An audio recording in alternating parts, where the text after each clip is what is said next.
So we're working with this file called Placing Graphics Start, and you'll find it in the zip file called Placing Graphics. In the link will be in the description. So we're looking at placing graphics in various ways. So here we've just got a layout of a contents page, and we're going to place some graphics in here. So the first way is to make your graphic frames and then place your images inside them. So let's do that. So I'm going to take my rectangle frame tool, and in this white strip here, I'm just going to click and hold Shift to make a square, and I'm going to drag out a square.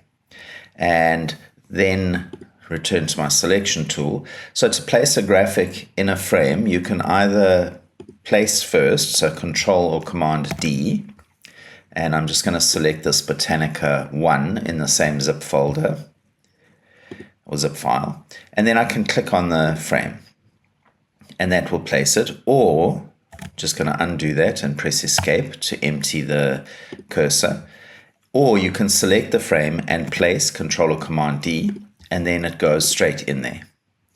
Now, it's not fitting according to how I might want it to fit, so there are various fitting options that you can experiment with here. So right-click, Fitting, and there are all of these options here. I'm not going to go through them. You can experiment with them. The one that's the most commonly used is Fill Frame Proportionally, which means the image will fit proportionally in here and fill the whole frame. So I actually want to customize my fitting here. So I'm going to click on the little content grabber in the middle to grab the image, and then I'm going to scale. Let me do that again. And then I'm going to scale from the corner. There's the corner of the image, holding Alt to scale from the center out and Shift to keep it in proportion, and I want to scale it up to exactly what I want. Now, if I click and hold on the content grabber and start dragging, you can see that it kind of provides a ghosting of the image so that I can place exactly the part that I want. Okay, so that's my first way of placing, is by creating a frame and then placing the image inside the frame. I'm going to duplicate this, so holding Alt and Shift, drag across. So if you have a frame that already has an image in it and you select that frame, and then you use Control or Command D, providing this option here is checked, replace selected item, you can choose a different image. And let's choose that one. And you'll see that it will replace that image in that frame. Okay, so that is two different ways that you can place an image. I just want to move this over. Now, the second way is to do both at the same time, is to place the image and drag out your graphic frame at the same time. So I'm going to, with nothing selected, Control or Command D, and I'll choose this image, open, and you can see my cursor is loaded, and so I'm going to drag out a frame, and you can see that the frame is proportional to the proportions of the image, which means that when I place it, the image will go inside there, and it will use the fill frame proportionally setting. Now, if I undo that, Control or Command Z, it will reload my cursor again. Now what I want to do is I want to drag out the frame, but I want the frame to not be the same proportions as the image. I want it to be longer. So as I start dragging, I'm going to hold down Shift, and now I can drag a frame to whatever size I want. And when I release, the image will fit in there using Fit Frame Proportionally. I'm going to change that. So right-click, Filling, Fill Frame Proportionally. And in fact, I'm even going to go a bit further. So I'll select on the content grabber, and I'm going to Alt-Shift, scale that up a bit, and then click on the content grabber and move it around inside there. Okay, so those are two ways of placing graphics. I'm going to place one more graphic, which is not an image, it's an Illustrator file. So File, Place, or Control or Command D, and there's a Botanica 4 Illustrator file. And you'll see that when I open it, it says, do you want to place it or do you want to open it? And I want to place it. And I'm just going to drag out a frame here and put that in there. So what if I want to place a whole lot of images all at once? So let's see how that can happen. So I'm going to just click on the content grabber and remove the contents of these graphic frames, but keep the graphic frames. Now if I want to place, Control or Command D, I'm going to select all 4 of these and open. And now I can use my arrow keys on my keyboard to cycle through those images to find the ones that I want. So I want that one first. I'll place that there. Then I'll place this one here, and this one here. So you can see that the frame remembers the fitting settings. So whatever fitting settings you have, they live on the frame, not on the image. Whatever image you place in there will adopt the same fitting settings. Okay, what if I wanted to place images into a grid? So I'm going to undo this. And so now I now have those 4 things loaded again on my cursor. If I'm just going to do it on the side here, let's just zoom in a bit. If I start dragging, and before I release, I use my up arrow to add an extra column and my right arrow to add an extra row. Sorry, it's the other way around. It's my up, down arrows for rows and left, right arrows for columns.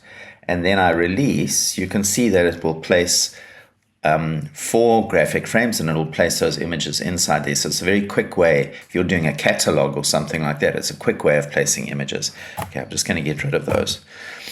Okay, and let's go back to having the images in here. Okay, I'm just pressing Control or Command Z. All right, so what if we've placed our images? Now in InDesign, they're automatically linked, and you'll see that each one of them has a little link icon here. Now, if I wanted to make a change, so let's say this Illustrator file here, I want to change the coloring to be more autumnal colors. So I'm going to right-click on that frame and choose Edit with Adobe Illustrator. And I'm going to select it and just recolor this artwork. So let's just drag these colors around to the more warmer colors. Okay, and if I now save this, close it, switch back to InDesign, you'll see it updates automatically. So that's called round tripping. Very convenient way of working. Let's do it with this dragonfly picture. So right click, edit with Photoshop. Okay, and let's go image adjustments, hue and saturation, colorize. Let's make it more sort of warmer colors. And then save. Close, go back to InDesign, it will update. Okay, so that's the advantage of linking as opposed to embedding. Now, if you want to control the linking and the information about your files, your links panel is really valuable. So here's my links panel. You can find it in your window menu. Here, links. You'll see that if I click on an image, it's going to give me a lot of information about that image. So the stuff that I'm interested in is things like to what percentage scale is it. So if your image is being scaled over 100%, you may have some quality issues. So in this case, these are quite big images. So they're being scaled down a lot, which is not as much of an issue. It might cause your project folder to get big because you've got images that are bigger than what they need to be, but that's not too much of an issue. And then you'll see it gives you the actual pixels per inch resolution, which is 72 for that image. The effective pixels per inch, in other words, what it is on this document, is actually 422. In other words, it's more than 300, which is what you want for print. So this is pretty much in good shape. The image is RGB. And this is a print document, which means it should be CMYK. Now, you can take this image into Photoshop, convert it to CMYK, and even resize it so that it's exactly 300 pixels per inch with 100% scale. I think that's overkill. Most graphic designers or communication designers are not going to do that, because when they output this document to PDF, for print-ready PDF, all of that will be handled for them. But it's good to have that information here so that you can control things. All images, when placed in InDesign, are linked. If you copy and paste an image, say from a website, it will be embedded. Avoid the temptation to copy and paste. It's not going to be a good idea in InDesign. But if, for example, there is something that you just don't want to have to manage the link, maybe you're quite sure that you're never going to use the link, or maybe you want it to be part of a parent page or something like that. So let's say this little Illustrator file. Then you can, in your links panel, select it and go to your options menu and choose embed link. And then you'll get this little icon here which says it's embedded. Also, each one of these links has a page number telling you which page it's on, and it will also tell you if you're using it more than one time. You'll see that here as well. Okay, so that's an introduction to placing images and graphic content in InDesign.